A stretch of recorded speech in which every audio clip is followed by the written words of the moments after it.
Hey guys அஸ்ஸலாமு அலைக்கும். இன்றைக்கி ஒரு ஈவினிங் டு நைட் ரொட்டீன் பார்க்கலாம். அதுக்கு முன்னாடி ஒரு விஷயம், எனக்கு கொஞ்சம் த்ரோட் சரியில்லை, வாய்ஸ் கொஞ்சம் அட்ஜஸ்ட் பண்ணிக்கோங்க. செடிக்கெல்லாம் தண்ணி ஊற்றிட்டு காஃபி குடிச்சிட்டு நேராக கிச்சனுக்கு போயாச்சு. டின்னருக்காக சப்பாத்தி பண்ணலாம், நான் தான் ரெடி பண்ணிகிட்டு இருந்தேன். எனக்கு முன்னாடிலாம் வந்து இந்த சப்பாத்தி பண்ணுறது வரவே செய்யாது. ஒன்று ரொம்பவே ஹார்டாக போயிடும், அப்படி இல்லைன்னா ரவுண்ட் ஷேப்பை தவிர வேறு எல்லா ஷேப்பும் வரும். இப்போ அம்மா பார்த்து பார்த்து கொஞ்சம் பழகியாச்சு.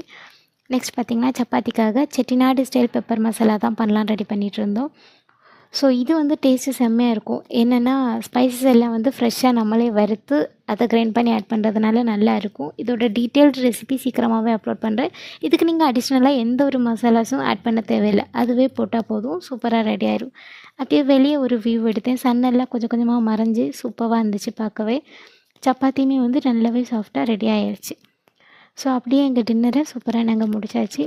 இன்ஷா அல்லாஹ் சீக்கிரமாகவே என்னோடய வாய்ஸ் கிளியர் ஆகி நல்ல நல்ல வீடியோஸ் போடுறேன். இன்னொரு வீடியோவில் பார்க்கலாம். Tata bye bye, see you.